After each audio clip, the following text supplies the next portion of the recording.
সুপ্রিয় দর্শক, কেমন আছেন সবাই? আমরা ভালো থাকা নিয়ে অনুষ্ঠান করি আর ভালো থাকতে চাই আরও বেশি। আর এই ভালো থাকার জন্য, না থাকার জন্য যে কারণগুলো আমাদের জীবনে ঘটে, সেরকমই একটা কারণ নিয়ে আজকে কথা বলবো। সেটা হচ্ছে যে আমরা যে খুব আজকাল ফেসবুক ব্যবহার করছি, এবং আমার মনে হয় যে একদম অনেক অল্প বয়সী মানুষ থেকে শুরু করে অনেক বেশি বয়সের মানুষেরাও আজকাল ফেসবুক ব্যবহার করছেন। এবং ফেসবুকে আমরা অনেক কিছু দেখি, অনেক কিছু অনেকে লেখেন, অনেক সুন্দর সুন্দর ছবি পাঠান।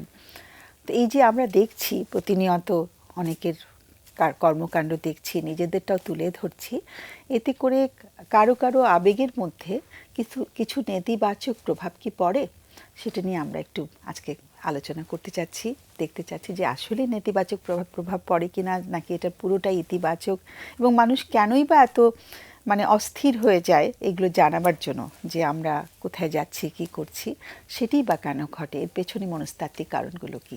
আমি পরিচয় করিয়ে দিচ্ছি যারা আছেন আমাদের সাথে। তারা একজন হচ্ছেন জোহরা পারভিন। জোহরা অনেকদিন পরে এসছো আমাদের অনুষ্ঠানে। জোহরা হচ্ছে একজন ক্লিনিক্যাল সাইকোলজিস্ট। স্বাগত তোমাকে। আর আছে আব্দুল হামিদ। আব্দুল হামিদ, তোমাকেও স্বাগত জানাচ্ছি। আব্দুল হামিদ থেরাপিউটিক কাউন্সিলর হিসেবে কাজ করছে। তোমাকেও স্বাগত অনুষ্ঠানে। তো আমার মনে হয় হামিদ, তুমি আজকে প্রথমে এসেছো। তুমি একটু আগে বেশ একটা সুন্দর কথা বলেছিলে, তোমাকে দিয়ে শুরু করি, তারপরে জোহরার কাছে যাচ্ছি। ধন্যবাদ। আজকের যে বিষয়টা অনেক সময় উপযোগী একটা বিষয়।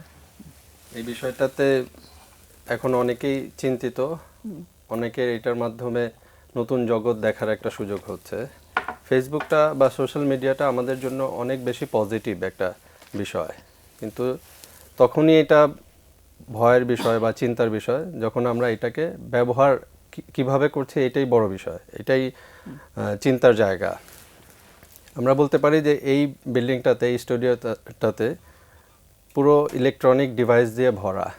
ইলেকট্রিক শক কিন্তু ইলেকট্রিক কিন্তু একটা মানুষের মৃত্যুর কারণ হতে পারে, কিন্তু এটা যেহেতু কন্ট্রোলড, এখন আমরা নিরাপত্তার সাথেই লিফটে উঠছি, সব কিছু ব্যবহার করছি।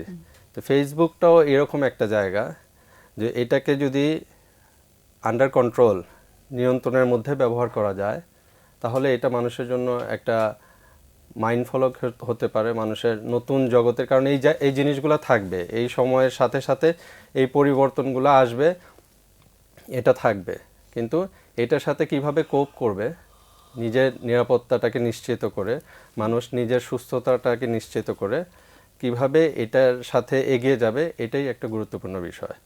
সো এইটার পাশাপাশি হচ্ছে যে আজকের যে টপিকটা হচ্ছে যে অতিরঞ্জিত, আমরা যে ফেসবুকটাকে ব্যবহার করে যে নিজের ব্যক্তিগত ছবিগুলোকে সোশ্যাল মিডিয়াতে দিচ্ছি, এটা একটা চিন্তার বিষয়। এবং এটাতে আমাদের সেন্সরিটা কতটুকু, আমরা কতটুকু পারমিট করব সবাইকে এটার বিষয়ে বলার জন্য, এই জায়গাগুলো আমাদের চিন্তা করতে হবে। জি। এবং মানুষ, আমরা কেন এত অতিরঞ্জিত ছবি তুলে ধরি, সেগুলো নিয়েও একটু কথা বলবো। একটা ফোন আছে, একটু ফোনটা নিচ্ছি। হ্যালো। ওয়ালাইকুম সালাম। আমি গত সপ্তাহে সেকেন্ড কলার বলছিলাম। ওকে। আমি আমার ওই যে পারিবারিক সমস্যাটা নিয়ে কথা বলছিলাম। যেমন ওই যে ওয়াইফ দিয়ে আছে, তো গত 5 তারিখে আমার বাসা থেকে কোথায় গেছে কোনো ব্যাপার নেই। আচ্ছা আচ্ছা, মনে পড়েছে। এখন তো জানছে যে আমি বানাইবান থানায় কি একটা জিডি করছিলাম। জিডি করার পরে ওনার তদন্ত বেড়ে গেছে, তদন্ত করার পরে ওনার আর কি একজনকে হস্তক্ষেপ করছে। এরপরে এখন আমরা কোনো ইয়া নাই, কিন্তু আজকে গিয়েছিলাম, কিন্তু ওখানে কল লিস্ট চাইছিলাম, কিন্তু ওনার দেয় নাই এখনো। সরি, কে দেয়নি কল লিস্ট? বুঝতে পারিনি। আমি কল লিস্ট চাইছিলাম, যে আপনি কল লিস্ট করে দেখেন কোথায় কি আছে না আছে আর কি। ফোন নাম্বারটা খোলা ছিল, এই ফোন নাম্বারটা ট্রাই করে। ও, ফোন নাম্বারটা দেওয়া হয়েছে কল লিস্টটা বের করার জন্য। আচ্ছা, ওকে। এখন পর্যন্ত কোনো খোঁজ খবর পাওয়া যায়নি। যেমন বাচ্চা দুটো নিয়ে খুব সমস্যা আছে। বাচ্চা দুটো যেমন ছোট। আমাদের কাছে আজকে কি প্রশ্ন? প্রশ্নটা হচ্ছে আমি আর কি করতে পারি, কিভাবে পাইতে পারি, এটা জানার জন্য।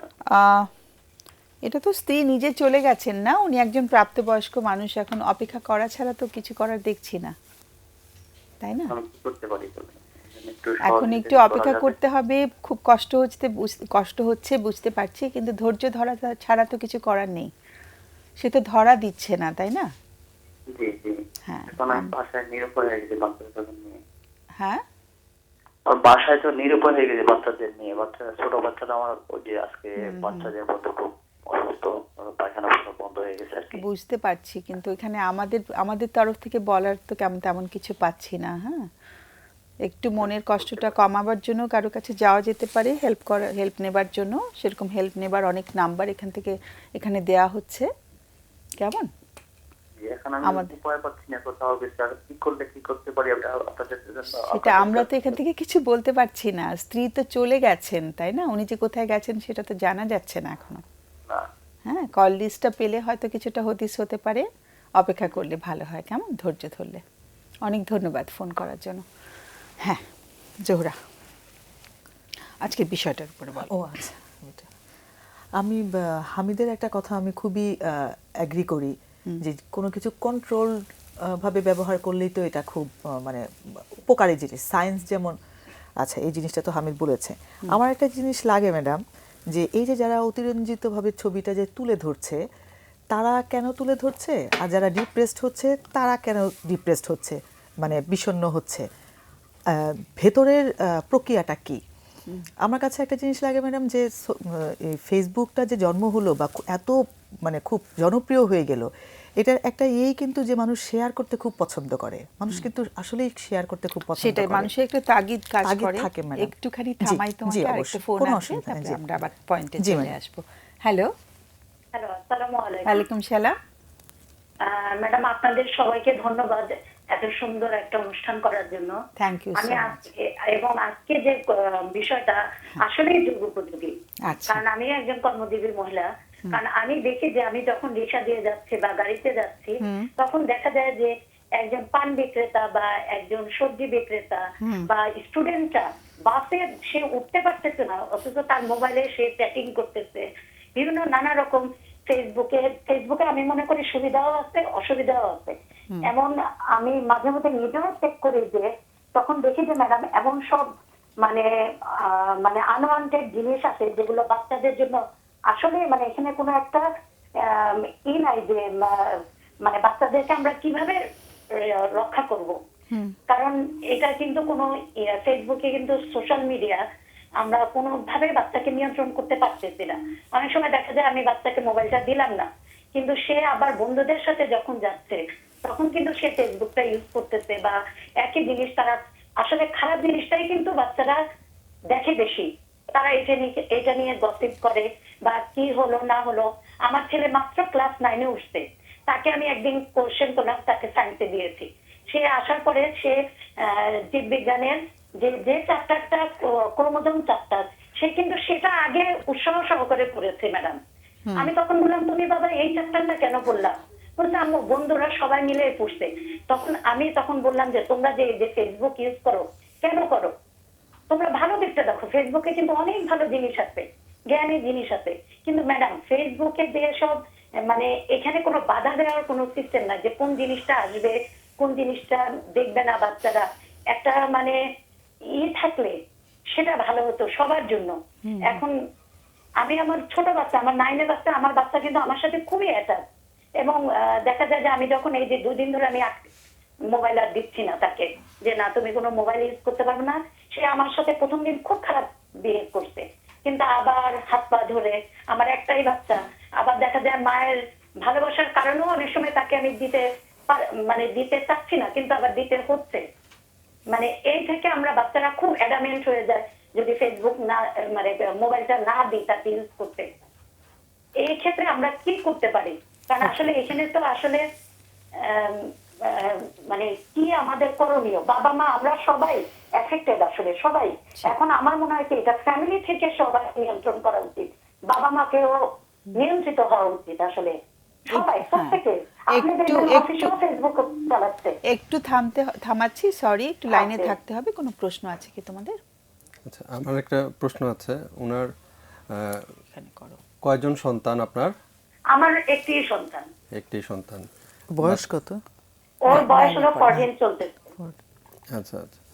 আর আপনারা কি মানে জয়েন্ট ফ্যামিলিতে থাকেন না ইন্ডিভিজুয়াল আলাদা থাকেন? আগে আমরা জয়েন্ট ছিলাম, এখন আমরা আমার শ্বশুর শাশুড়ি সবাই মারা গিয়েছেন, 4-5 বছর হয়। আর আবার ফ্যামিলি সবাই বাইরে থাকে। আচ্ছা, স্কুলে তার কিন্তু আমার হ্যাঁ স্কুলে আর তার কিন্তু পারফরম্যান্স তার কেমন? কথা বলি আমি, আমার বাচ্চাটা কিন্তু দেখা যায় যে ওর মধ্যে চাইল্ডিশ ভাবটা এখনো রয়েছে। আমার যে ভাড়াটিয়া দেখা যায় প্লে গ্রুপে করে, ও কিন্তু ওদের সাথেই খেলতেছে এবং মোবাইল নিয়ে পাবজি গেমটা, যেটা দেখা যায় 3-4টা বয়সের বাচ্চা একসাথে বসে তারা দেখতেছে। কিন্তু এই যে অ্যাডিকশনটা আমরা কিভাবে আসলে রোধ করব? তাদেরকে স্কুলে তো আসলে কোনো খেলার আলোচনা সিস্টেম নাই, কোনো মাঠ নাই, আপনি যে স্কুলেই বলেন। আর এদের এত পড়াশোনা, আমার মনে হয় যে আমরাও তো পড়াশোনা করছি, আমরাও এখন মানে কর্মজীবনে আসছি, আমরাও একটা পর্যায়ে আসছি, কিন্তু এদের ভবিষ্যৎ দেখতে এবং সবাই জিপিএ পাইতে হবে। ঠিক আছে, 500 আমরা হবে। একটু থামাচ্ছি। হ্যাঁ, আমরা আলোচনা করছি কেমন, এটা খুবই প্রশ্নটা খুব আমি মনে করি যে আজকের অনুষ্ঠানের সাথেও খুব সম্পৃক্ত এবং আমরা সবাই কষ্ট পাচ্ছি আসলে এই বিষয়গুলো নিয়ে আমরা আলোচনা করছি কেমন। অনেক ধন্যবাদ ফোন করার জন্য। হ্যাঁ, কে বলবে আগে? আমি খুব ফিল করছিলাম, রিলেট করছিলাম, মিলাচ্ছিলাম। ওনার ইমোশনটাও কিন্তু খুব মানে প্রকাশ হয়ে যাচ্ছে। সেই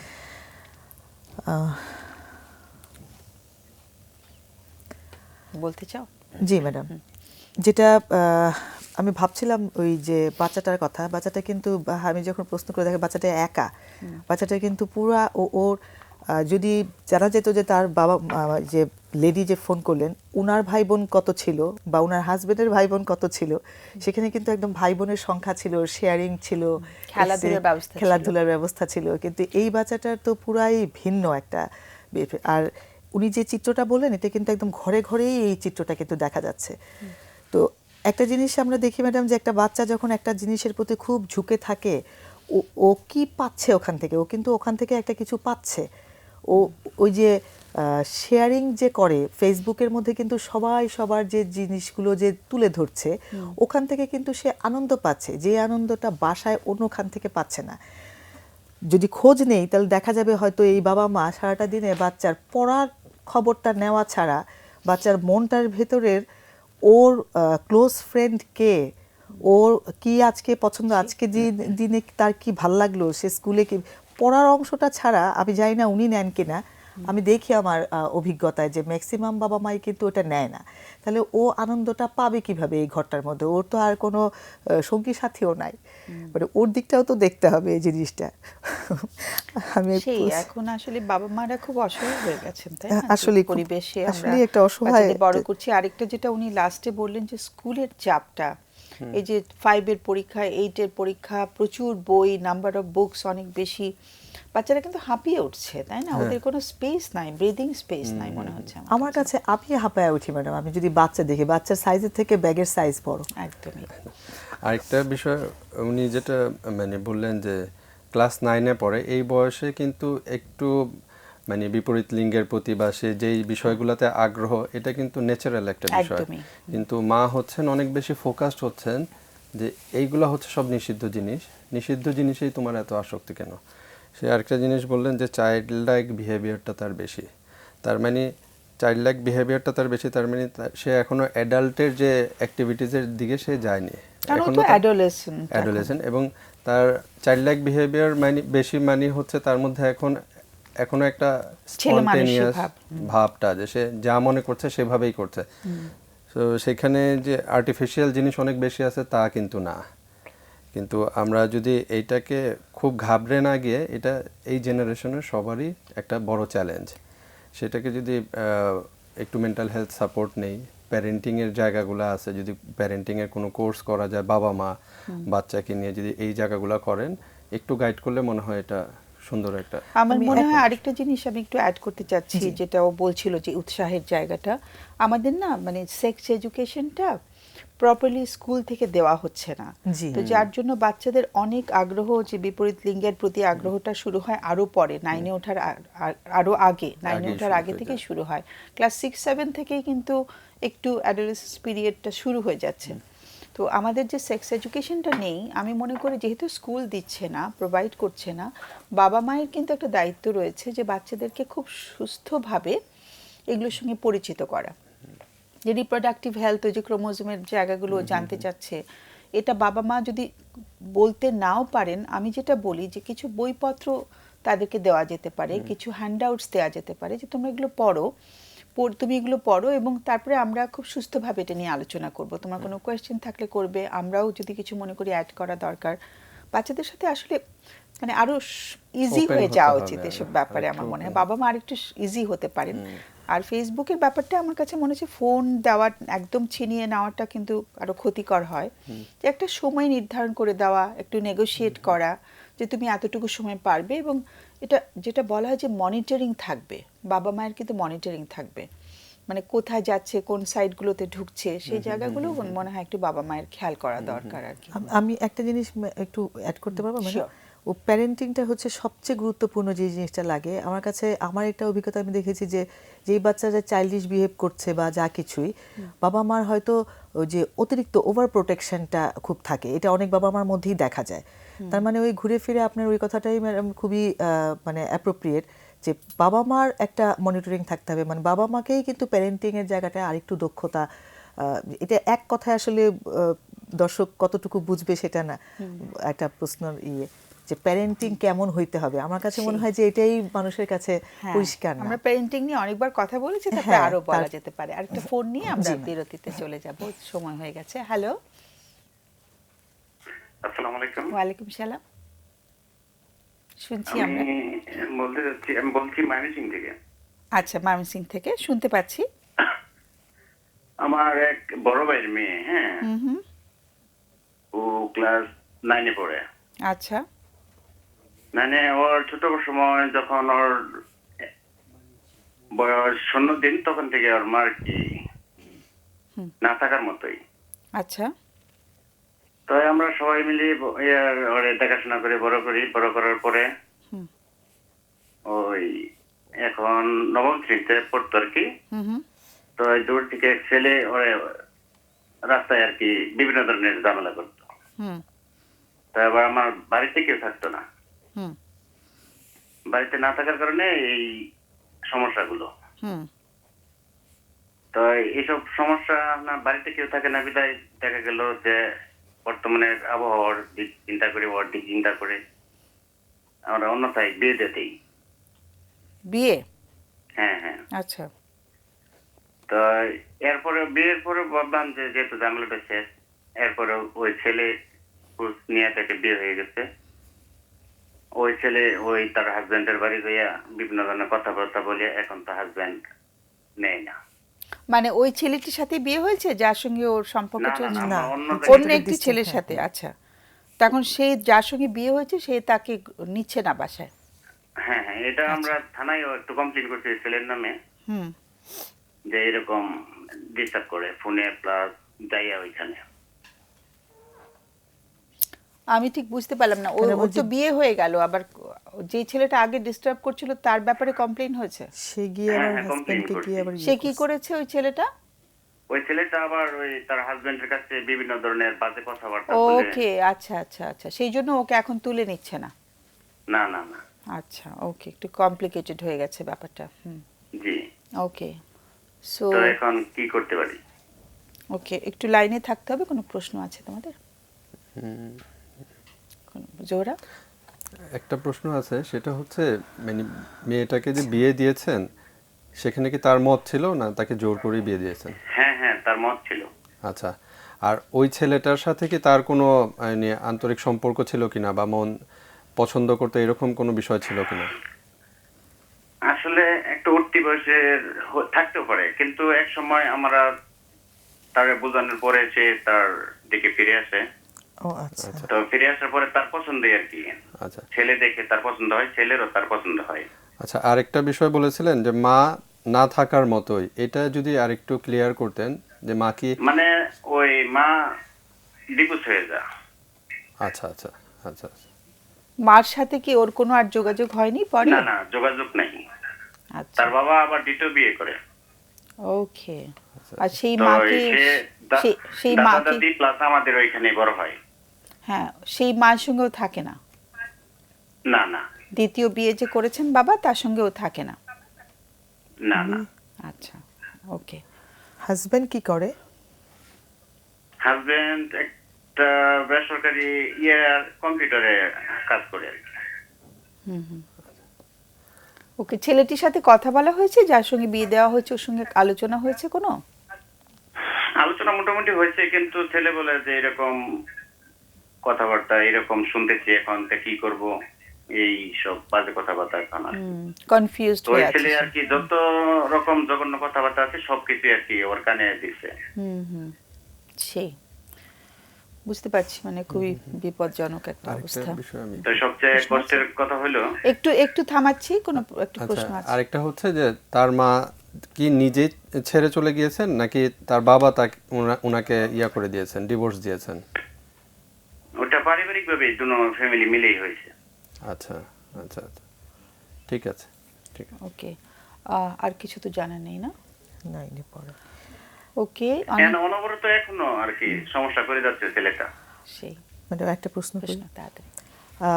মেয়েটার সাথে কি আপনি বা যার সাথে ওনার সম্পর্কটা অনেক বেশি ভালো, একটু কথা বলে দেখেছেন যে মেয়েটা আসলে কি চায়?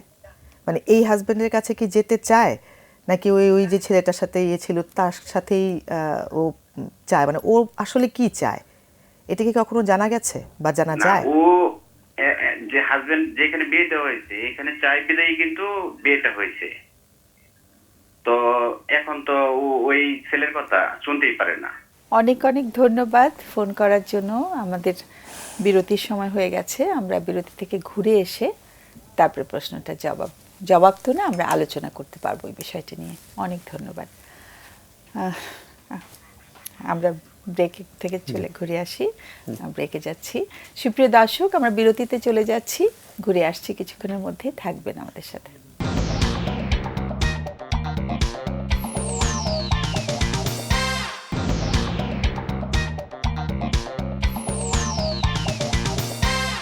সুপ্রিয় দর্শক, আমরা ফিরে এলাম বিরতির পর। আর আজকে আমরা আলোচনা করছিলাম যে ফেসবুকে যে আমরা অতিরঞ্জিত বিষয়বস্তু আমরা দেখাই, তাতে করে সেটি অন্য কারো আবেগের মধ্যে কিছু প্রভাব ফেলে কিনা সেটি নিয়ে বেশি আলোচনা করতে পারিনি। আমাদের 3 জন দর্শক বন্ধু ফোন করেছিলেন, আর শেষ ফোনটি যে এসেছিল আমরা সেটা আলোচনা করার সময় পাইনি। তো এটা নিয়ে তোমাদের দুজনের মধ্যে any one of you can start. আমার কাছে মনে হচ্ছে ম্যাডাম এটা তো একটা এমন একটা পরিস্থিতি হয়ে গেছে যে মেয়েটার হাজবেন্ড উনি হচ্ছে খুব কনফিউজড হয়ে গেছেন যে মেয়েটা কি আসলেই মনটা আমার সাথে আছে নাকি ওই ছেলের সাথে আসলেই তার সম্পর্ক ছিল, যা কিছু। এখন তাদেরকে দুইজনকে একসাথে নিয়ে বসে পরিবার যদি না পারে কথা বলতে, তাহলে ওনারা কিন্তু কোনো কাপল থেরাপিতে যেতে পারে। আমি এই মুহূর্তে তাদেরকে বলার মতো, কারণ উনি তো গার্ডিয়ান, উনাকে বলে তো কিছু আর লাভ নাই এখানে। ওই যে কাপল হাজব্যান্ড এবং ওয়াইফের ইস্যু, আমার মনে হয় ওনাদের প্রফেশনাল কোনো কাপল থেরাপিস্টের কাছে যাওয়াটা দরকার, এটা হেল্পফুল হবে। কাপল থেরাপিস্ট হিসেবে ওরা কাউকে চিনবে না, মানে যেটা আমরা বলতে পারি যে সাইকোলজিক্যাল কোনো হেল্প নেওয়া দরকার, যারা হেল্প দিচ্ছেন, তাই না? মানে ওরকমভাবে কাপল থেরাপিস্ট আর কেউ তার সাইনবোর্ডে লেখে না, তাই না? আমরা তো সেটা যারা কাজ করছেন এই ফিল্ডে, যারা মানুষের মন নিয়ে কাজ করছেন এবং তাদের প্রশিক্ষণ প্রাপ্ত হয়ে কাজ করছেন, সেরকম কারো কাছে যেতে পারে তারা। আর একটু তো সময় নিতেই পারে না, মেয়েটা মাত্র ক্লাস 9-এ পড়ে, তো মানে যেহেতু একটা প্রেম হয়ে গেছে সেজন্য তারা বিয়ে দিয়ে দিয়েছেন, খুব তাড়াহুড়ো হয়ে গেছে মেয়েটার সেটাই। মেয়েটার কিন্তু আমরা যে আলাপ করছিলাম যে ওর কিন্তু ছোটবেলা থেকে বাবা মার অ্যাটাচমেন্টটা কিন্তু সে পায়নি, তারপর এটা কষ্টকর একটা জিনিস, আমরা জানি না, আমরা ধরে নিতে পারি, অনুমান করে নিতে পারি যে তথ্যগুলো যে পেলাম সেটাই।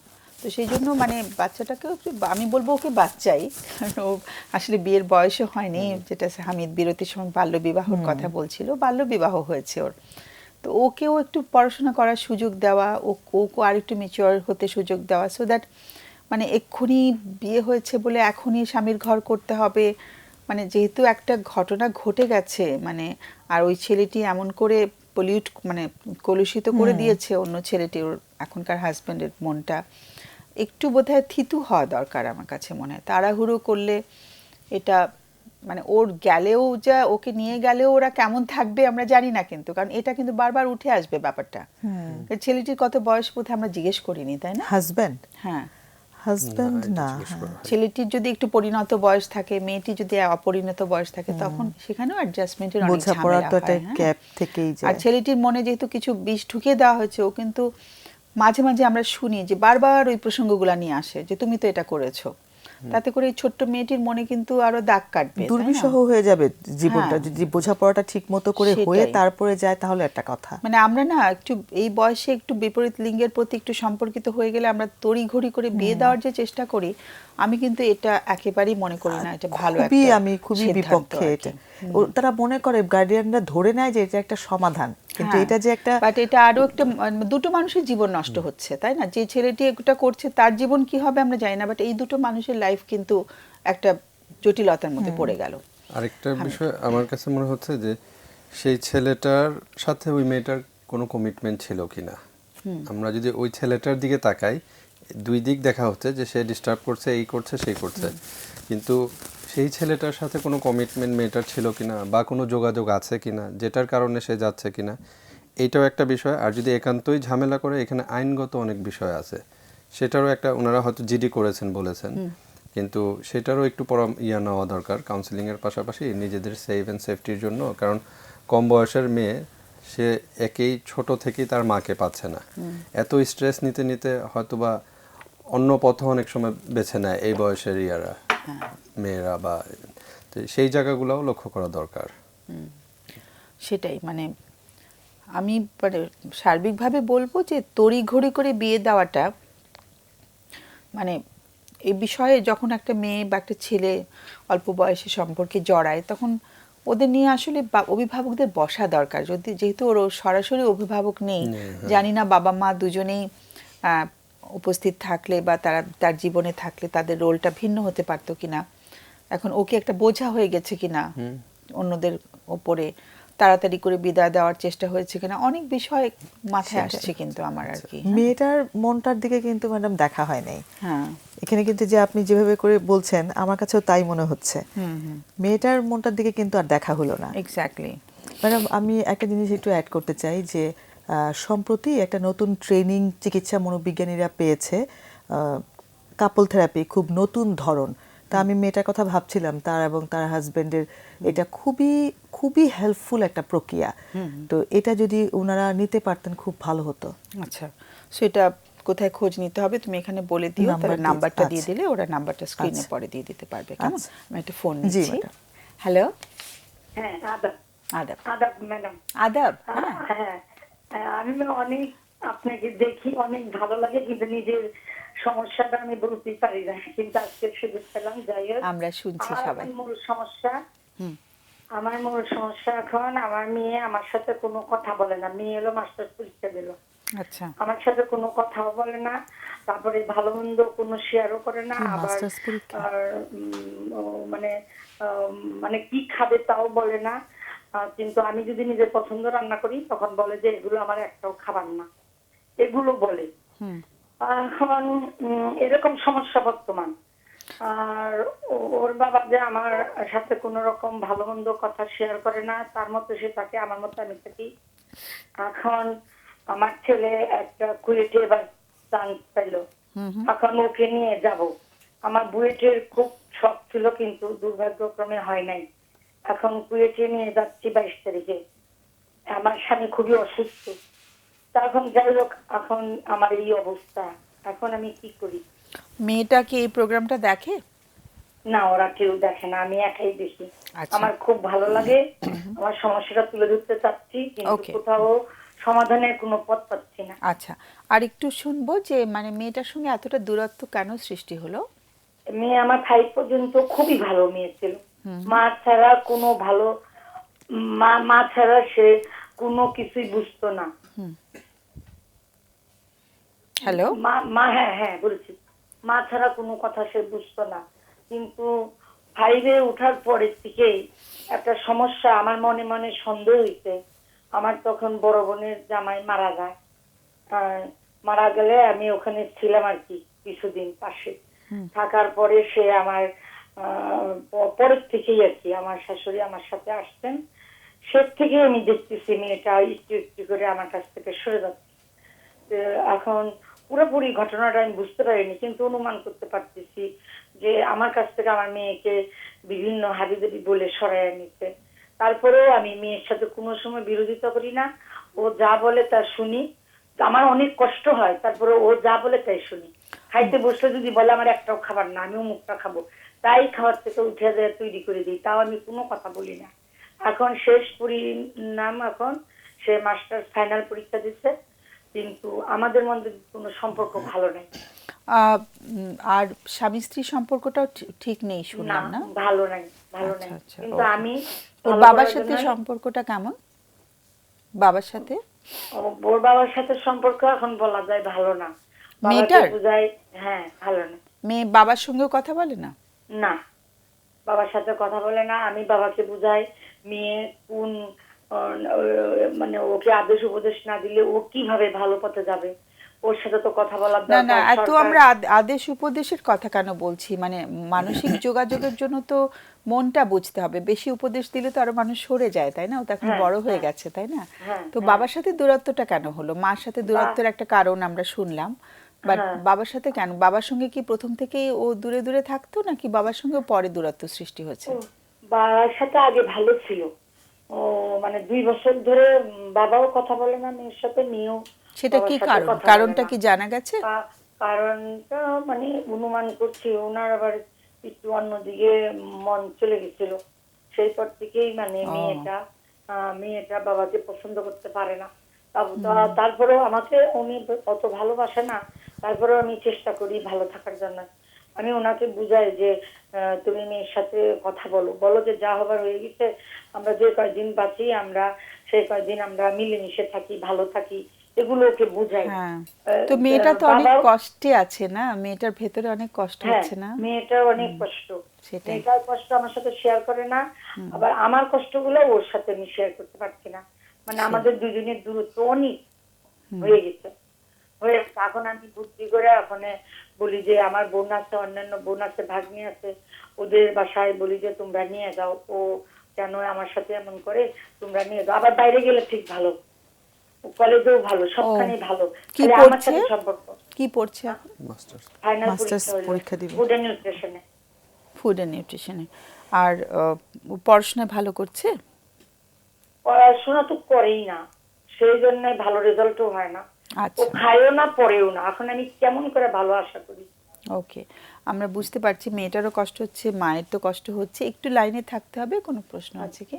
আচ্ছা, একটা বিষয় হচ্ছে যে আপনার মেয়ে যে বিষয়ে পড়ছে, আপনাদের কি কোনো টার্গেট ছিল যে আমার মেয়ে বড় হয়ে এই বিষয়ে পড়বে, ইঞ্জিনিয়ারিং পড়বে, ডাক্তার হবে, এরকম কোনো বিষয় কি ছিল কিনা? আগে ছিল, আগে ছিল সে ডাক্তার পড়বে, আচ্ছা, ছেলে ইঞ্জিনিয়ার, মেয়ে ডাক্তার।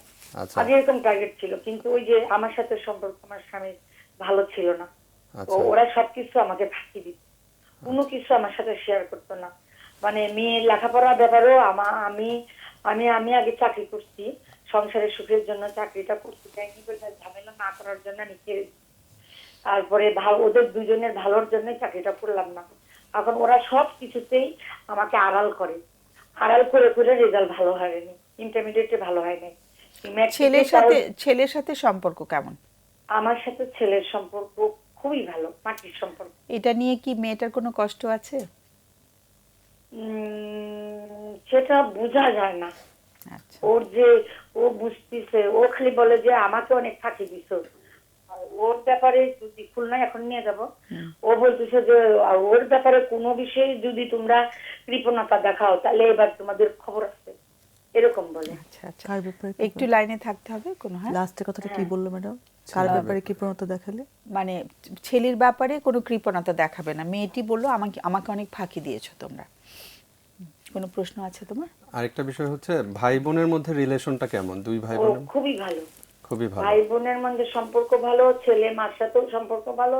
খালি বাবা মিল দিচ্ছে না, বাবা হলো মায়ের সাথেও মিল দিচ্ছে না, তবু আমি ধরে রাখছি। আবার ছেলে মেয়ের সাথেও ভালো মিল দেয় না। আবার ছেলেকেও বুঝাইতেছি বাবার সাথে কথা বলো। আমার স্বামী আবার খুবই এখন অসুস্থ, এইসব করতে করতেই তার হয়েছে, স্নায়ু স্ট্রোক হয়েছে। 1.5 বছর ধরে এখন বিছানায়। আচ্ছা, ও 1.5 বছর ধরে বিছানায়? এখন বিছানায়। কাজ করতে পারছেন না? না, না, এখন ছেলে মেয়েকে বুঝাই যে বাবা অসুস্থ, পরে কান্নাকাটি করে লাভ নাই, এখন বাবার সাথে যত পারো কথা বলো। আবার বাবাকেও বলতেছি মেয়ের সাথে তুমি কথা বলো। কোনো অর্থনৈতিক অসুবিধা কি হচ্ছে? বাবা যে বিছানায় পড়ে গেছেন, হ্যাঁ, কোনো অর্থনৈতিক সংকট হচ্ছে কি? তা তো আছে, সেটা তো খুবই বেশি।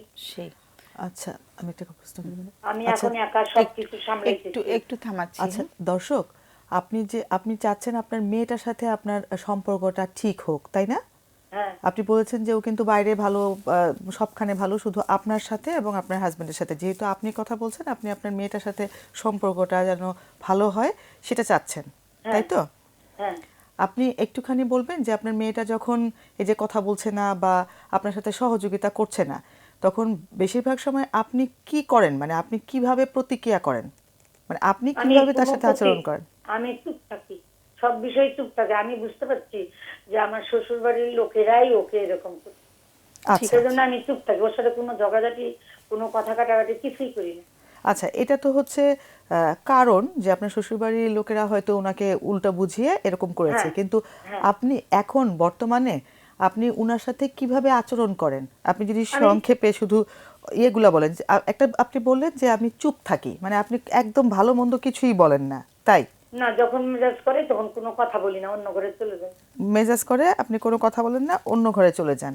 হ্যাঁ, হ্যাঁ। আর পরবর্তীতে কি আপনি কোনো কিছু বলেন যে আমার কষ্ট হয়েছে, তুমি আমার সাথে যেটা করলাম, আমি কি একটুখানি জানতে পারি যে তোমার মনটার মধ্যে কি কষ্ট হচ্ছে, এরকম পরিষ্কার করে কি তার সাথে কথা হয়েছে কখনো? কথা একবারই হয় না, সব সময়ই মেজাজ নিয়ে থাকে, সব সময়। সব তারপরে সময়? দূরের থেকে বলি এরকম ব্যবহারটা তো ভালো না, এটা তো খারাপ, ভবিষ্যৎ খারাপ। এই দর্শক, আমি এই জায়গাটা একটু পুরোপুরি বুঝতে পারিনি।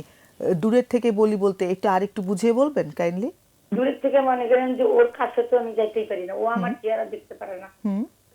ও আমার চেহারা দেখতে পারে না। সেই জন্য মানে এক ঘর থেকে আর এক ঘরের থেকে বলি যে এরকম ব্যবহারটা ভালো হচ্ছে না, এটা ভবিষ্যতের জন্য খুব খারাপ। মায়ের মতো আপন পৃথিবীতে আর কেউ হয় না, সেই জন্য মায়ের সাথে সবকিছু শেয়ার করতে হয়। এখন ছেলের সাথে কথা বলি যে তুমি কোনো কিছু মাকে ফাঁকি দিবা না। ঠিক আছে, যখন যে বুঝতে ঘটনা পারছি। অনেক ধন্যবাদ। আছে। আমরা আলোচনা করছি কেমন, অনেক অনেক ধন্যবাদ। বুঝতে পারছি যে অনেক মানে যন্ত্রণা হচ্ছে ভেতরে এটা নিয়ে। ম্যাডাম আমি একটু শেয়ার করি। তুমি একটা ভালো প্রশ্ন করেছো, এটার ভিত্তিতেই যদি স্টার্ট করো। জি ম্যাডাম, কি কারণে কি হয়েছে এটা আমাদের পক্ষে, মেয়েটা নাই, মেয়েটার মনটার ভেতরে ঢুকতে পারলে বোঝা যাইতো বা কিছু, উনি একটা অনুমান করছেন যে শ্বশুরবাড়ির লোকেরা হয়তো এসে উল্টো বুঝিয়েছে। এটা সত্য কি মিথ্যা এটা আমরা জানি না। আমি যেটা ধারণা করছি যে একটা প্যাটার্ন, একটা ধরন হয়ে গেছে মেয়েটার সাথে মায়ের কমিউনিকেশন, যে যোগাযোগ যে হচ্ছে, কথাবার্তা যে হচ্ছে, এটার একটা আমি অনুমান করে দিচ্ছি যতটুকু তথ্য পেলাম যে এটা একটা ধরন হয়ে গেছে যে মেয়েটা কোনো কারণে এই মায়ের উপর নাখোশ। মেয়েটা কিন্তু একটা কথা বলেছে, আমাকে তোমরা অনেক ফাঁকি দিয়েছো। আমার একটা অনুমান যে মা মনে করছে যে শ্বশুরবাড়ির লোকরা এসে উল্টাপাল্টা বলে, এটা হতেও পারে নাও হতে পারে, কিন্তু মায়ের কোনো আচরণে মেয়েটা কষ্ট পেয়ে থাকতে পারে। আমি ঠিক জানি না মা নিজের অজান্তেই ছেলে এবং মেয়ের মধ্যে কোনো পার্থক্য করেছেন কিনা। এটা মেয়েটার মনটার ভিতরে ঢুকলে দেখা যাবে যে মেয়েটার ভিতরে কোনো দুঃখ থেকে থাকতে পারে, এবং মা মনে করছেন একটা কারণ, কিন্তু ঘটনা ঘটেছে অন্য। মেয়েটা কষ্ট পেয়েছে, মেয়েটা কিন্তু বাইরে সব সুন্দর ভালো, শুধু মার সাথে এরকম। মা আবার দেখছি ওই বউকে মেরে, যে ঝিকে মেরে বউকে শেখানো টাইপের কিছু আচরণ কিন্তু করছে। ছেলেটাকে শুনে, মেয়েটাকে শুনিয়ে শুনিয়ে কিছু কথা ছেলেটাকে বলে, এবং আমি অনুমান করছি যে মা এমন কিছু কথা বলে, মা জানেন না, এটা ইচ্ছে করে করেন না, মা চাচ্ছেন মেয়েটা শুনুক, মেয়েটা বুঝুক, কিন্তু মা এমন কিছু কথা বলেন যেটা মেয়েটার উনি তো কথাগুলো বললেনই তো, মানে কিছুটা উপদেশমূলক কথা বলছেন। রাইট ম্যাডাম, মানে উনি চাচ্ছে, মা চাচ্ছে মেয়েটা বুঝুক, মেয়েটার অনুধাবন করুক, কিন্তু মেয়েটার তিক্ততা, মানে একটা খুব তিক্ততা একটা সম্পর্ক তৈরি হয়ে দাঁড়িয়েছে। আমার কাছে মনে হয় ম্যাডাম যে এই ধরনটা তৈরি হয়েছে, এই ধরনটা অনেক দিন ধরে চলছে এভাবে, এতে কোনো ফল হচ্ছে না, কোনো ইতিবাচক ফল হচ্ছে না। সো এই ধরনটার মধ্যে কোথাও একটা পরিবর্তন আনা দরকার। মেয়েটা যদি এখন এভাবে থাকলো, মা তো অনুষ্ঠানটা দেখছেন, মা বুঝতে পারছেন এই তিক্ততাটা কমানোর জন্য মা ওনার জায়গা থেকে একটা দায়িত্ব নিতে পারেন।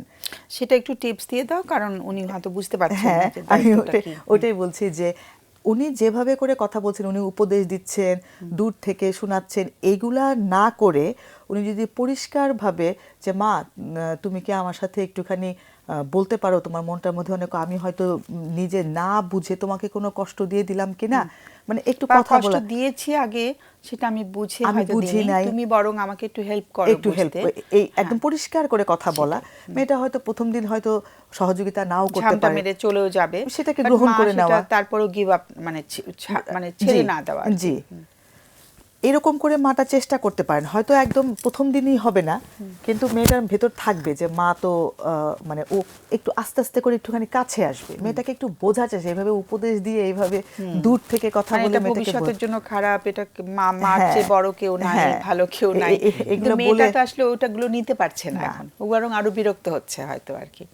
আরেকটা আমি একটু বলি সবাইকে হামিদের কাছে আসার জন্য, যে একটু বড় করে একটা চিঠি লেখা, যে উনি কত হ্যাঁ, মিস এটাও করেন কাজ। মেয়েকে, তাই এটাও না? এটাও একটা যে দারুণ খুব আইডিয়া। মিস করি আমি তোমাকে, তুমি ছোট ছিলে, ক্লাস 5 পর্যন্ত তোমার সাথে আমার কত বন্ধুত্ব ছিল, আমি সেই বন্ধুত্বটা মিস করি, তুমি আমাকে বলো যে আমি এখন কি করতে পারি যাতে করে আমাদের দুজনের সম্পর্কটা আরেকটু ভালো হতে পারে, তোমার কাছ থেকেই আমার সাহায্যটা বেশি দরকার। মানে নিজেকে একটু নত করেই, সারেন্ডার করেই একটা চিঠি লেখা, এবং মেয়ের প্রতি ওনার যে ভালোবাসা, সেই ভালোবাসাটাও বারবার উল্লেখ করে আর কি। এটা খুব দারুণ বলেছেন ম্যাডাম, এবং এটা কিন্তু ম্যাডাম নত না, উনি কিন্তু চাকরিটা ছেড়ে দিয়েছেন। মায়েরা যেই ত্যাগটা করে, এটা তো আর দ্বিতীয় কোনো ব্যক্তি এই রকম ত্যাগ করে না। আর সেই So, ত্যাগের কথা বলারও দরকার নেই যে আমি অনেক ত্যাগ করেছি। না, আমি যেটা বললাম যে সেটাই, মানে না, এটা বলার আসলে- দরকার নেই, আমি সেটা বলছি যে কত কিছুই তো মারা মানে একদম ছেড়ে দেয়, উনি তো জবও ছেড়ে দিয়েছেন যে সেটাই, বাচ্চাদের এখন জন্য। সেটা আমরা তাহলে করি, একটা কিন্তু সেটাও অনেক সময় হিতে বিপরীত হয় আসলে, তাই না? সেটা, মনে এটা একটা হয়- দারুণ আইডিয়া, কারণ মেয়েটা কিন্তু কথা, এই চিঠিটা কিন্তু পড়বেই, সেটাই, সে কথা না পড়বে, কোনো শুনলেও। উত্তর দেবে না, কিন্তু পড়বে। আমাদের বোধহয় আরেকটা ফোন আছে হামিদের কাছে, একসাথে আসি দুটো ফোন নিয়ে। হ্যালো, আসসালামু আলাইকুম। ওয়ালাইকুম সালাম। আমি শুনছি। আমার একটা ব্যক্তিগত দাম্পত্য জীবনের সমস্যা নিয়ে আমরা একদম সবাই শুনছি, বলো। আচ্ছা, আমার বিয়ে হয়েছে গত 5 বছর আগে। হুম আমার দুটা বেবি, হুম দুটাই ছেলে। তো একটা ছেলের সাথে আমার যে হাজবেন্ড, ওর সাথে আমি পড়তাম একসাথে, ইউনিভার্সিটিতে পড়তে পড়তে ওর সাথে পরিচয় হয়ে সম্পর্ক, তারপরে বিয়ে আর কি। হুম ফ্যামিলিকে জানাই, তারপর ফ্যামিলি সাপোর্ট দেয়, হুম বিয়ে হয়। তো এখন আমার দুটা বাচ্চা, একটা বাচ্চার বয়স আমার 2.5 বছর, বড় ছেলেটা, আর ছোট ছেলেটার বয়স 5 মাস। আচ্ছা, কিন্তু আমার বিয়ের পর থেকে আমার হাজবেন্ড মানে দায়িত্ব, কর্তব্য বা মানে সংসারের জন্য যেটা বা বাচ্চার জন্য যেটা করা দরকার, যেটা অবহেলা করে আসছে। অবহেলা বলতে কি, এটা আমি প্রথমে বুঝতে পারিনি, কারণ আমরা দুজনে স্টুডেন্ট ছিলাম। তো তখন আমার ফ্যামিলি এটার মানে সাপোর্ট ছিল এই জন্য যে সেও পড়াশোনা করছে ইউনিভার্সিটিতে, আমিও পড়াশোনা করছি। এই আন্ডারস্ট্যান্ডিং এ ফ্যামিলি মেনে নিছে যে না, ঠিক আছে, উভয় পড়াশোনা চালায় যাক। তো ওই অবস্থাতে একটা পর্যায়ে আমি কনসিভ করি। তো কনসিভ করলে তখন তো সে স্টুডেন্ট, আমার ফ্যামিলি আমাকে চালাচ্ছে, আমার বেবি হয়। তো এটাকে আমার আমার বাবা, আমার ফ্যামিলির লোকজন সবাই মানে সাপোর্ট করে যে না, ঠিক আছে, যা হওয়ার হয়েছে। আমার বাবাই চালাচ্ছে এখনো সবকিছু। কিন্তু আমার হাজবেন্ড তখন স্টুডেন্ট ছিল, কিন্তু এখন তো সে মানে কিছু একটা করে, তবুও সে দায়িত্ব নিতে চাচ্ছে না, দায়িত্ব অবহেলা করছে। এবং আমাকে আমি যখনই তাকে দায়িত্ব নিয়ে বাচ্চা এবং আমার কোনো দায়িত্বের কথা বলতে যাই, একটু তখনই একটু বুঝতে চাচ্ছিলাম, দায়িত্বগুলো কি অর্থনৈতিক দায়িত্ব নাকি অন্য কোনো জি জি দায়িত্ব? জি ম্যাডাম, অর্থনৈতিক দায়িত্ব। আচ্ছা। অর্থনৈতিক দায়িত্ব মানে প্রথম থেকে আমার বাবা তাকে ফিনান্সিয়াল সাপোর্ট দিয়ে যাচ্ছিল আমার হাজবেন্ডকে। তখন আমার ফ্যামিলির ধারণা ছিল, আমার ধারণা ছিল হয়তোবা তাদের ফ্যামিলি একটু ফিনান্সিয়াল ভাবে নিচের দিকে, মানে নিম্ন মধ্যবিত্ত পরিবার। তো আমার ফ্যামিলি সাপোর্ট দিছে এই কারণে, যেহেতু সে আচ্ছা, স্টুডেন্ট। একটু একটা কথা শুনতে চাচ্ছিলাম ম্যাডাম। যে হাজবেন্ড এখন কিছু একটা করে, কি করছে এবং কি রকম উপার্জন করছে সে? ম্যাডাম, ও পড়াশোনাটা কমপ্লিট করে নাই। ওহো। ও আমাকে খুব মানে ব্ল্যাকমেল করছে আমার সাথে। ব্ল্যাকমেলটা এরকম, মানে সে বলছিল যে বিয়ে হয়েছে তো কি হয়েছে, আমরা পড়াশোনাটা চালায় যাব। কিন্তু শেষ পর্যন্ত আমি কনসিভ করি, তারপরে আমি ঢাকা থেকে চলে আসতে বাধ্য হই আমি, এবং সেও পড়াশোনাটা ইনকমপ্লিট রেখে ওখান থেকে চলে আসে এবং ডিসিশন নেয় যে সে পড়াশোনা আর করবে না। যখন থেকে আমি তাকে বলা শুরু করলাম যে আমাদের তো একটা বেবি হয়ে গেছে, এখন কিছু আচ্ছা, রেসপন্সিবিলিটি। একটু থামাচ্ছি, কি করছে সে এখন? সে এখন একটা বিজনেস করছে ম্যাডাম। কি রকম উপার্জন করছে? উপার্জন খুব বেশি না, মানে খুব যে বেশি উপার্জন করে সেটা মানে না, একটা মিডিয়াম সংসার চলার মতন যথেষ্ট না? একটা সংসার চলার মতো যথেষ্ট উপার্জন করছে ম্যাডাম। করছে। জি। আচ্ছা, তাহলে দায়িত্ব কিন্তু নিচ্ছে না মানে ও খরচ করছে না সংসারের পেছনে? মানে কোনো ধরনেরই খরচ সে তার কি বাচ্চাদের জন্য। করছে টাকাটা? আমি জানি না, আমি যদি কোনো এই প্রসঙ্গে বলতে যাই, যেমন আমার 5 মাসের বাচ্চাটা এখন পর্যন্ত সে কোটার দুধ খাচ্ছে। আমার কিছু সমস্যার কারণে সে জন্ম থেকেই বুকের দুধ পায়নি। আচ্ছা, ও তো সেকেন্ড বাচ্চাটা কি প্ল্যান করে আনা হয়েছে? মানে এমনিতেই তো সংসারে খুব শান্তি ছিল না, জি জি জি তাহলে জি। আরেকটা বাচ্চা যে হলো? এটা অপরিকল্পিত ভাবে ম্যাডাম, আর আমিও এটার বিপক্ষে ছিলাম, কিন্তু সেই তার কোনো অমত ছিল না। কিন্তু অমত না থাকলেও এখন সে আমাকে এরকম একটা সমস্যা, আমার ফ্যামিলি উভয় সবাই আমরা খুব সমস্যা, আমি তো প্রচন্ড মানসিক ডিপ্রেশনে দিন কাটাচ্ছি। আর আচ্ছা, একদিকে আমার একটু থামাই, আমাদের তো অনেক সময় অনেক কলাররা থাকেন, তো একটু থামাচ্ছি, আমাদের অতিথিদের কোনো প্রশ্ন থাকতে পারে। আমার একটা শেষ প্রশ্ন হচ্ছে যে আজকে আমাদের কাছে প্রশ্নটা কি? প্রশ্নটা হচ্ছে ম্যাডাম, আমি এই অবস্থা থেকে মানে কি করা উচিত? আমি এখন 2টা বাচ্চা, আমাকে সংসারটা করতে হবে, কিন্তু আমার 2 বাচ্চার প্রতি আমার হাজবেন্ডের, আমার পুরে না হোক, আমার বাচ্চার প্রতিও তার কোনো আগ্রহ নাই। এদিকে বাচ্চা হওয়া মানে হোক, এটা নিয়ে যে তার অনাগ্রহ ছিল এরকম কিছু না। মানে কিন্তু আমি একটু তোমাকে থামাই, হ্যাঁ? তুমি আসলে অনেক কথা তোমার বলার আগ্রহ হচ্ছে, বুঝতে পারছি। আমার প্রশ্ন ছিল আজকে আমাদের কাছ থেকে বিশেষ করে কি জানতে চাইছো? মানে এই অবস্থায় আমি সংসারটা করতে চাই, ধরে রাখতে চাই, কিন্তু তার পক্ষ থেকে কোনো আগ্রহ আমি পাচ্ছি না। আমি সেই তাকে অনেক প্রশ্ন চাচ্ছি, তুমি তো আবার মানে যা হচ্ছে তা বলছো, তো কোয়েশ্চেনটা কি আমাদের কাছে? এই সংসারটা অবস্থা থেকে আমি বের হতে পারি কোন কিভাবে? অবস্থা থেকে বেরোতে চাচ্ছ? এই যে সমস্যার মধ্যে দিয়ে যাচ্ছি ম্যাডাম। মানে তোমার হাজবেন্ডকে তুমি পরিবর্তন করবে কেমন করে, সেটা কি প্রশ্ন? জি জি জি। সেই প্রশ্নের উত্তর তো আমাদের কাছে নেই। আমরা শুধু নিজের পরিবর্তন আনতে পারি নিজের ভেতরে, আরেকজনকে তো পরিবর্তন করতে পারি না, তাই না? বা এটার সলিউশন কি হতে পারে ম্যাডাম? কিসের সলিউশন? তোমার হাজবেন্ড তো এখন দায়িত্ব নিচ্ছেন না, এটার সলিউশন তো তাকেই করতে হবে না, তাই না? সলিউশনটা তো তার দিক থেকে আসতে হবে। যাই হোক, আর যেটা জানতে চাচ্ছিলাম যে তুমি মাস্টার্স শেষ করেছো?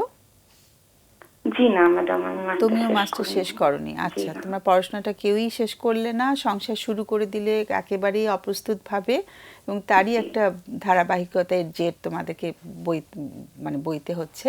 একটু থাকো লাইনে, কোনো প্রশ্ন আছে?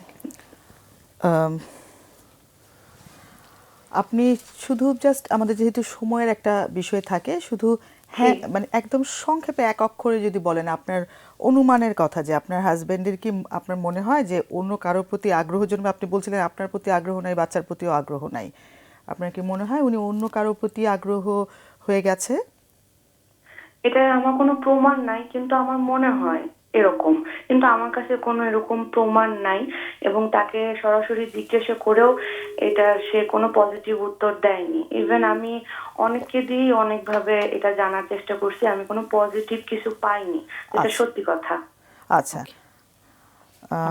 আরেকটা যেটা হচ্ছে যে যেহেতু বললেন যে বিয়ের প্রথম থেকেই আপনাদের ফ্যামিলির দায়িত্বটা আপনার বাবা মা বহন করছেন, হ্যাঁ, সেই ক্ষেত্রে মানে এই স্বামী হিসাবে কি তাকে অনেক বেশি মানে নেগলেক্ট করা হচ্ছে কিনা, এমন কোনো কথা বলা হয়েছে কিনা যে তোমার ক্যাপাসিটি নাই বা তোমার দায়িত্ব নেওয়ার ক্ষমতা নেই, কেন বিয়ে করলে, এরকম কোনো নেগেটিভ কথা কি আগে বলা হয়েছিল কিনা, যেটাতে সম্পর্কটার দূরত্বটা হয়তোবা তার দিক থেকে হয়েছে, এরকম কিছু হয়েছে?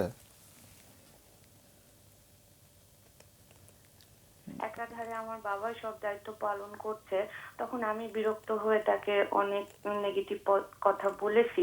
সেখান থেকে একটা সমস্যা ছিল, তার মন মানে আমার প্রতি কিছুটা ভেঙে যাওয়ার, কিন্তু সেটা আমি বাধ্য হয়ে বলতাম। কারণ যখন দেখতাম যে আসলে একাধারে আমার বাবা সবকিছু করে যাচ্ছে, তার ফ্যামিলির পক্ষ থেকে বা তার পক্ষ থেকে কোনো ধরনের ঠিক আছে, মানে সেই রেসপন্সিবিলিটি নেওয়ার ইচ্ছা ম্যাডাম, আগ্রহ একটা প্রশ্ন কোনোটাই তাড়াতাড়ি। নাই। আচ্ছা দর্শক, আপনার এই সমস্যাটার কথা কি আপনার বাবা মার সাথে আপনি আলাপ করেছেন? আপনার বাবা মা কি আপনার সবাই সব কিছু জানে ম্যাডাম, সবাই সবকিছু নিয়ে জানে, ভুক্তভোগী কিন্তু খুব। কথা বলেছে কিনা সরাসরি আপনার হাজবেন্ডকে আপনাকে একসাথে বসিয়ে কথা হয়েছে কিনা পারিবারিকভাবে? এই দায়িত্ববোধটার ব্যাপারে জি, এই ব্যাপারটায় আপনার বাবার পক্ষ থেকে কথা হয়েছে কিনা, যেহেতু না, উনি আমার বাবা চিন্তা করছে ম্যাডাম যে সে তো শ্বশুর, সে কিভাবে কথা তার হয়নি, জামাইকে না এই ধরনের ডাইরেক্ট কথা বসে responsibility- কথা হয়নি, ঠিক আছে। এখন ডাইরেক্ট কথা হয় যে হচ্ছে এই অবস্থা থেকে কতদিন এরকম চলবে, তুমি বাচ্চার দায়িত্ব নিচ্ছ না কেন বা তোমার ওয়াইফের দায়িত্ব নিচ্ছ না কেন। সে এখন বলে যে আমি দায়িত্ব নিতে পারবো না, আবার আমি ডিভোর্সও দিব না, সে আমাকে ডিভোর্সও দিচ্ছে না, আবার কোনো দিকেই সে যাবে না, আমাকে ঝুলন্ত অবস্থায় বাপের বাড়িতে ফেলে রাখছে দিনের পর দিন, আবার সে কোনো খোঁজ খবরও রাখে না। ও আবার দে আর নট সে- লিভিং আপনার কোনো হাজবেন্ড কোথায় সিদ্ধান্ত থাকে নেই। আর আপনি কোথায় থাকেন? আপনি আপনার বাবার বাসায় থাকেন? জি জি আপনার ম্যাডাম। হাজবেন্ড কি আপনার সাথে থাকে একই বাসায়? না না, আমার হাজবেন্ড আমার শ্বশুর বাড়িতে থাকে। আচ্ছা, তাহলে আবার একই পরিবারই তো হলো না ঠিক মতো। বিয়ের প্রথম থেকে এরকম? বিয়ের প্রথম থেকে এরকম, মানে মাঝে মাঝে আমরা থেকেছি, শ্বশুর বাড়িতে আমি থেকেছি এরকম, কিন্তু তাছাড়া বেশিরভাগ সময় আমাদের ডিস্টেন্স ওকে, চলছে অনেক বাচ্চা হওয়ার ধন্যবাদ। পর থেকে।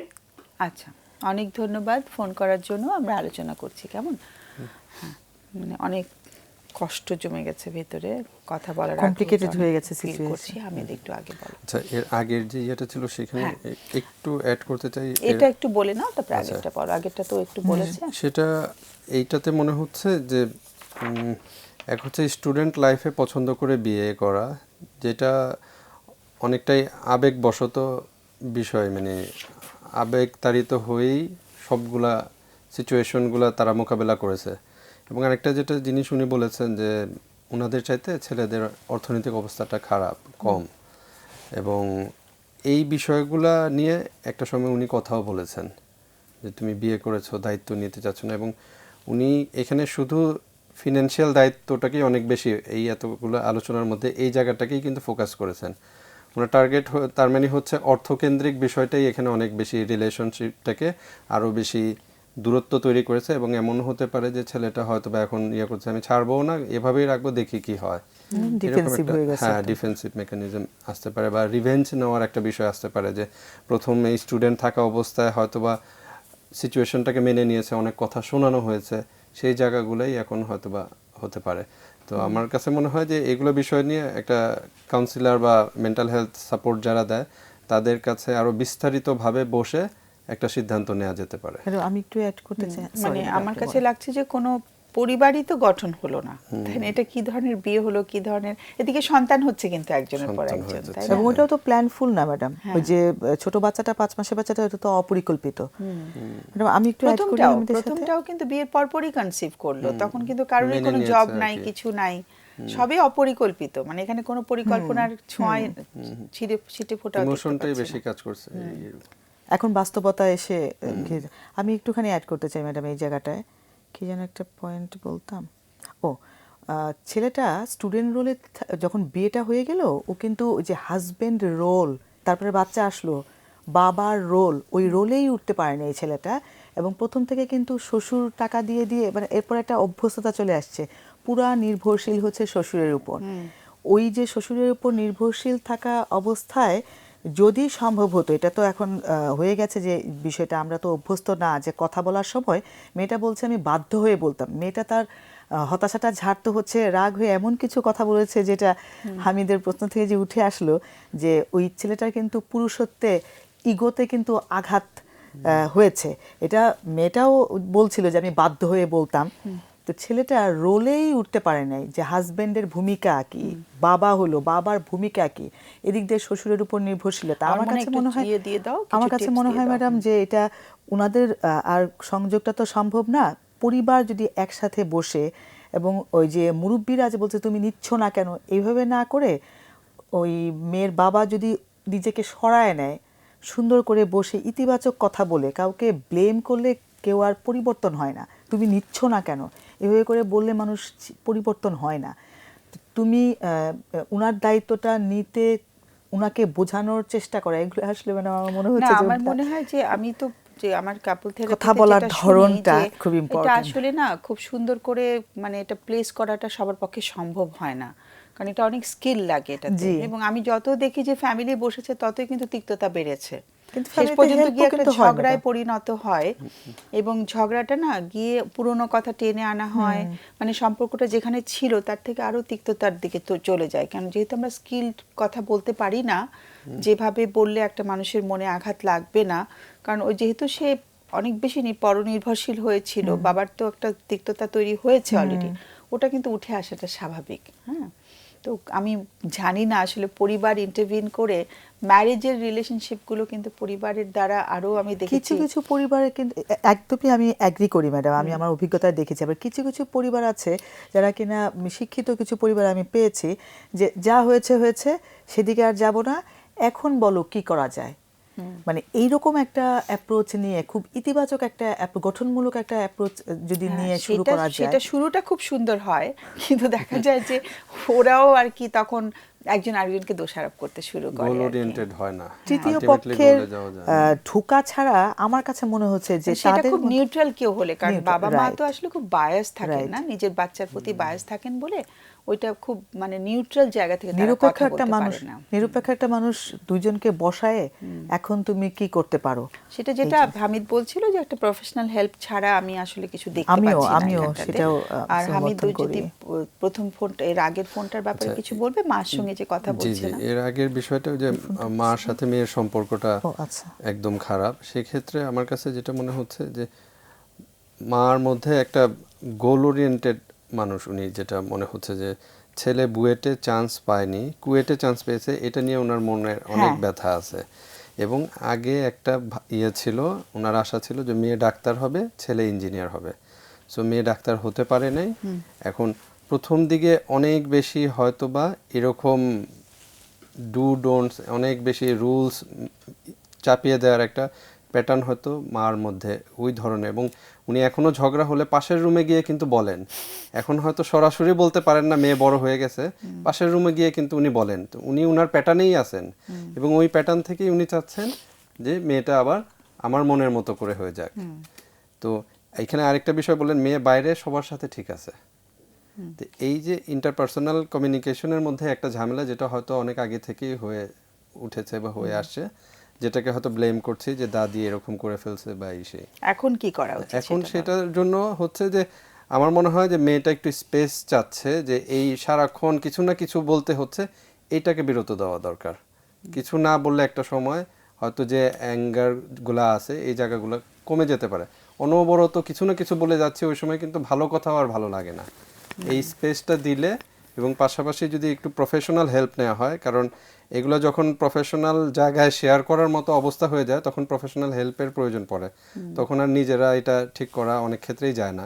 সেক্ষেত্রে একজন প্রফেশনাল হেল্প নিলে আমার মনে হয় তারপরেও মা একটা খুব লম্বা করে চিঠি লিখতে পারে যে তোমাকে আমি অনেক ভালোবাসি, অনেক ভালোবাসি, তুমি হয়তো আমার ভালোবাসাটা উপলব্ধি করতে পারো না কারণ আমরা দুজন খুব সরে গেছি, বাট আমি তোমাকে অনেক মিস করি এবং সেই ছোট্টবেলার তুমি যে এখনো আমার কাছে ওরকমই আছো, সেই তোমাকে আবার সেই ছোটবেলার তোমাকে আবার আমি একটু ফিরে পেতে চাচ্ছি, কিভাবে সম্ভব তুমি যদি আমাকে একটু বলে দাও। হ্যাঁ, মানে খুবই মানে হয় না, খুব পোলাইট, খুব ভদ্রভাবে, খুব গুছিয়ে এবং খুব আদর দিয়ে যদি চিঠিটা লেখা হয়, আমি দেখেছি মুখে যেটা আমরা বলতে পারি না আমরা কিন্তু গুছিয়ে লিখতে পারি।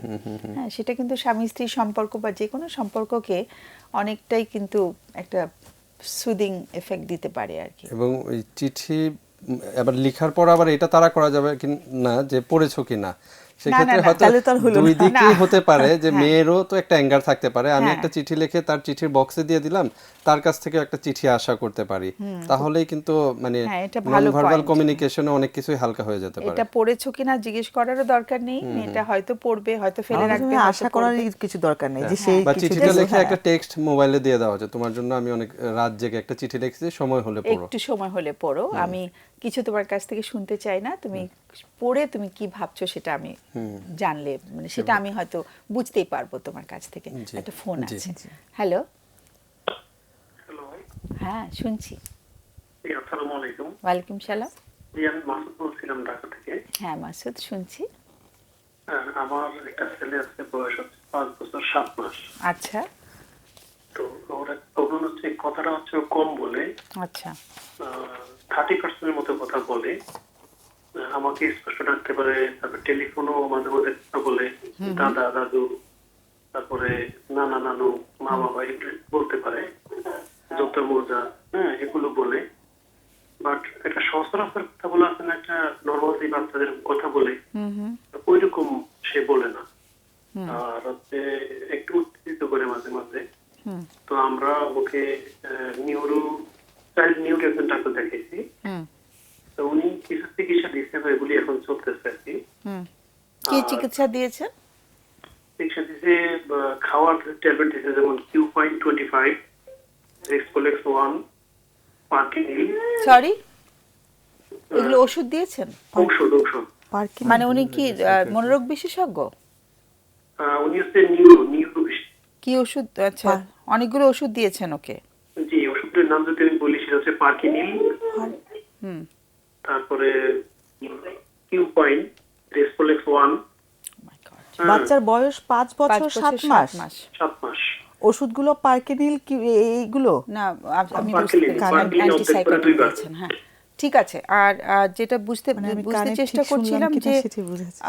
বুঝতে চেষ্টা করছিলাম যে ওইগুলো ওষুধগুলো কতদিন ধরে খাচ্ছে? ওষুধগুলো প্রায় 2 মাসের মতো খাইতেছে।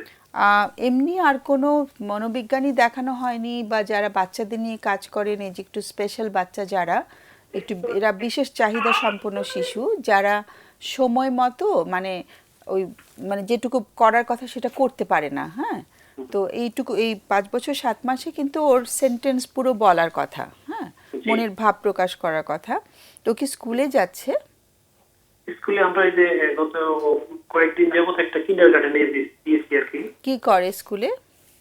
স্কুলে এখন মোটামুটি বসে থাকে, বা বাচ্চাদের সাথে মানে প্লেতে দিছি আর কি। বাচ্চাদের সাথে খেলে?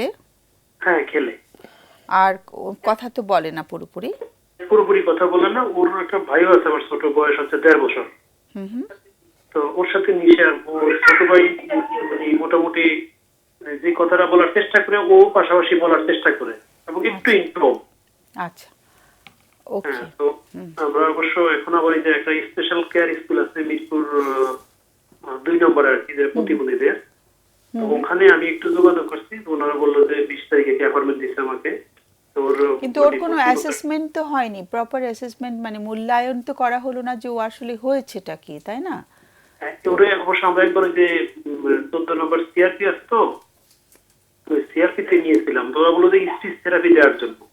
হ্যাঁ বুঝতে পেরেছি, মানে থেরাপিটা দেওয়ার আগে আগে ফুল অ্যাসেসমেন্ট হওয়া দরকার যে ওর কি অসুবিধা। কেমন, আমরা একটু আলোচনা করছি, কেমন আমরা আলোচনা করি, কারণ মানে বুঝাই যাচ্ছে বাচ্চা এখনো কথা, কোনো একটু লাইনে থাকতে হবে। হামিদের মনে কোনো প্রশ্ন আছে? মানে যে স্পিচ থেরাপি দেওয়ার ফলটা একটুখানি, স্পিচ থেরাপি এখনো দেয়া হয়নি, দেয়া হয়নি সিআরপি তে গিয়ে।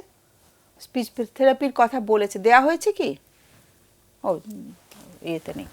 আচ্ছা আমি আচ্ছা, আরেকটা ফোন আছে, আমরা ফোনটা একটু আরেকটা নিয়ে নিচ্ছি। হ্যালো, মেডিসিনগুলোর নাম দিয়েছে না, আমি ওয়ালাইকুম সালাম।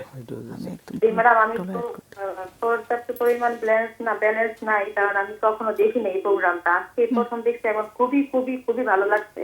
আচ্ছা এখন তাই আমি একটু শেয়ার করতে চাইছি, যতটুকু বলবো ততটুকুর মধ্যে যদি ব্যালেন্স শেষ হয়ে যায় আমাকে ঠিক ক্লিয়ার আছে, করে দিবেন। হ্যাঁ, কোনো অসুবিধা আমি নেই। খুব এক্সাইটেড, আমি জানবো আমার ব্যাপারটা কি। হ্যাঁ একটু তাড়াতাড়ি বললে ভালো হয়। হ্যাঁ হ্যাঁ হ্যাঁ ম্যাডাম আমি ছোটবেলা থেকে আমাদের আর্থিক অবস্থা বাবা মার খুবই খারাপ ছিল, তাই পরিশ্রম করা হয়েছে আমার। এখন বিয়ে হয়েছে আমার ঠিক বয়স যখন হয়েছে ঠিক ঠিক বয়সে আমার বিয়ে হয়েছে। কোন বয়সে? আমার 18-19 বছরে বিয়ে হয়েছে। এখন আমার বিয়ে হয়েছে 2011 সালে, এখন চলে 2019 সাল। আমার একটা বেবি আছে 6 বছরের। এবার বেবি শেষ করে নার্সারিতে উঠছে, কিন্তু আমার বেবিটা সবার কথা শুনে, শুধু আমার সাথে একটু মেজাজ করে। সবাই একটা কথা বললে, ছোট বড় পাড়া প্রতিবেশী স্কুলের আমার আত্মীয় স্বজন সবার কথা সে শুনে, কিন্তু আমার কথাটা শুনলেই ও শুনতে চায় না। কি করে? তার বয়স 6 বছর, নার্সারিতে পড়ে। হ্যাঁ, কি করে মায়ের কথাটা শোনার পরেও? ও রাগ দেখায়। ও খুবই, যখন ওর একটা ভালো কথা বলবো, মা একটু খেয়ে নাও, হ্যাঁ, ও কি করবে, হাত পা নাড়াচাড়া করবে, হাত পা বাড়াবাড়ি করবে, তারপরে রাগ করবে, আমার গায়ে হাত তুলতে চাইবে। কিন্তু ওর বাবার কথা শুনে, ওর বাবার কথা মাঝে মাঝে শোনেও না, কিন্তু এমনি বাইরের সবার কথা শুনে। আর বিশেষ করে আমার গার্ডিয়ানরা বলছে যে আমার নাকি প্রচন্ড রাগ, আমার নিজেরই ছোটবেলা থেকে প্রচন্ড রাগ। আর আমার ভালো কথাটাও আমার হুট করে রাগ উঠে যায়। ওকে কি মারধর করা হয়েছে বেশি? হ্যাঁ, আমি মারি। আমার মাথায় প্রচন্ড রাগ উল্টা থাকে। আমি ভালো কথাতেও রাইগা যাই। দেখা গেছে আমার যদি কেউ হাইসা কথা বলে, সুন্দর করে কথা বলে, সেটা কথা হইলেও আমি সেটা নিয়ে নিই। আর আমার সাথে দেখা গেছে আমার সাথে যদি কেউ রাগ করে কথা বলে, বা আমি যার কাছ থেকে যেটা আশা করিনি সেটা যদি কেউ বলে, তাহলে আমার খারাপ লাগে। আচ্ছা, একটু শুনতে চাইবো, আমার মেয়ের মধ্যে গেছে সেটাই। হ্যাঁ, আর একটু শুনতে চাইবো যে, হ্যাঁ, মেয়ের মধ্যে যেতে পারে। একটু শুনতে চাইবো যে বাচ্চাটা স্কুলে যাচ্ছে? বাচ্চাটা স্কুলে যায়, বাচ্চাটা রেজাল্ট ভালো করছে। সে এই ডিসেম্বরে পরীক্ষা দিয়ে জানুয়ারিতে রোল 1 হয়েছে। তার ব্রেন খুবই ভালো, নার্সারিতে আবার পরীক্ষা। ওকে, ঠিক আছে। হ্যাঁ, আর হচ্ছে যে মানে এই রাগটা, মায়ের উপর রাগটা শুরু হয়েছে কবে থেকে? সে জন্ম যখন হয়েছে তখন ডাক্তার সিজারিং এ হয়েছে। সেটা বুঝেছি। ওর রাগটা কখন থেকে দেখাচ্ছে রাগটা? আমি মনে করি সে জন্ম হবার পর থেকে এরকম করে।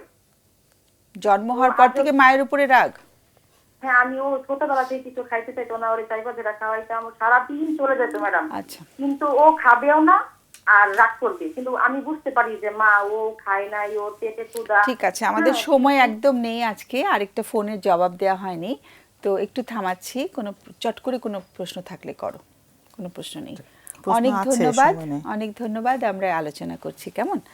হ্যাঁ, আমরা একটু চট করে আগের ফোনটা, যে বাচ্চাটা কথা কম বলে, একটা দুটো শব্দ বলে শুধু, এবং তাকে কিন্তু খুব কড়া ওষুধ দেওয়া হচ্ছে, অ্যান্টিসাইকোটিক দেওয়া হচ্ছে। পার্কিনিলটা তো সাইড এফেক্ট কাটাবার জন্য, বাট ওকে রেসপিরিডন দেওয়া হচ্ছে, অ্যান্টিসাইকোটিক। এটা আমি শুনতে পাইনি, আমি দেখছিলাম ওষুধ। জি ম্যাডাম বলেন। হ্যাঁ, সরি। না, যেটা হচ্ছে যে ওর অ্যাসেসমেন্টটা আমার মনে হচ্ছে যে বঙ্গবন্ধু মেডিকেল বিশ্ববিদ্যালয়ে যে অ্যাসেসমেন্ট করা হয় বাচ্চাদের, ইপনা যেটা আর কি, হ্যাঁ, ই ব্লকে, ওখানে কিন্তু একটা কম্প্রিহেন্সিভ অ্যাসেসমেন্টের ব্যবস্থা আছে। মানে ওখানে অনেক রকম স্পেশালিস্টরা বসেন, এবং ওখানে নিয়ে বাচ্চাটাকে কিন্তু অ্যাসেসমেন্ট করানো দরকার। কিংবা ও শিশু বিকাশ কেন্দ্রে যেতে পারে। ঢাকা ইউনিভার্সিটির চিকিৎসা মনোবিজ্ঞান এডুকেশনাল সাইকোলজি, কাউন্সেলিং সাইকোলজি, দুটো তালাতেই কিন্তু শিশুদের অ্যাসেসমেন্ট হয়। পুরো অ্যাসেসমেন্টের বিষয়টা আছে। তো সেখানে ঢাকা বিশ্ববিদ্যালয় কেন্দ্রগুলোতে যেতে পারে, কলা ভবনের 4 তলা বা 5 তলাতে, বঙ্গবন্ধু মেডিকেল বিশ্ববিদ্যালয়ের পিজি হাসপাতাল ওখানে 2য় তলায় ই ব্লকে ইপনা বলে একটা সংস্থা আছে, ওখানে যেতে পারে। তো অথবা শিশু বিকাশ কেন্দ্রে নিয়ে যেতে পারে, কারণ ওকে ওষুধ দেওয়ার আগে, বা ওকে স্পিচ থেরাপিস্ট বলেছেন, স্পিচ থেরাপিস্ট দিতেই পারেন, কিন্তু ওর তো আগে বুঝতে হবে ওর হয়েছেটা কি, ও কেন পিছিয়ে আছে, তাই না? ওই জায়গাটা তো জানতে হবে। তো ওইটা জানার জন্য আমার মনে মূল্যায়ন করাটা খুব দরকার। আমার কেন যেন মনে হচ্ছে ম্যাডাম, ওর যে মেডিকেশন চলছে, ওর ঠিক মতো, আপনি যেটা বলেন তার সাথেই আমি একমত হচ্ছি। আমরা অনুমান করছি যে যে ওষুধগুলা চলছে সেটা হয়তো ওর জন্য নয়, এবং এটা বরঞ্চ উল্টো ওর জন্য একটা অতিরিক্ত ক্ষতি বয়ে দিয়ে আসার একটা সম্ভাবনা। মানসিক স্বাস্থ্য ইনস্টিটিউটে উনি যেতে পারেন, যেখানে চাইল্ড সাইকিয়াট্রিস্টরা কাজ করেন। আমার মনে হয় ওনারা যারা শুধু শিশুদের নিয়ে কাজ করেন, মনোরোগ বিশেষজ্ঞ, তাদের কাছে জিজ্ঞেস করলেও কিন্তু, তাদের কাছ থেকেও মানে যদি একটু নেওয়া যায় পরামর্শ, তারাও কিন্তু বুঝতে পারবেন যে এটা নিউরোলজিস্ট দিয়েছেন ওষুধগুলো, হ্যাঁ, কোনো যে সাইকিয়াট্রিস্ট এটা আসলে সাইকিয়াট্রিস্টও দেখেননি। তো যারা চাইল্ড নিয়ে কাজ করেন তারা কিন্তু একটুখানি ওর কথা শুনলে কিন্তু আন্দাজ করতে পারবেন, বুঝতে পারবেন, এবং সেই সাথে অ্যাসেসমেন্টটা করানো খুব দরকার। আর দ্বিতীয় ফোনটা নিয়ে যদি আমরা একটু বলি, আর ম্যাডাম এই জায়গাটা আরেকটুখানি কথা বলি, আগের জায়গাটায় ওখানে একটা কথা বলছিল 1.5 বছরের যে ভাইটার সাথে যখন কথা বলে কিছু উন্নতি এরকম কিছু একটা বলছিলেন উনি।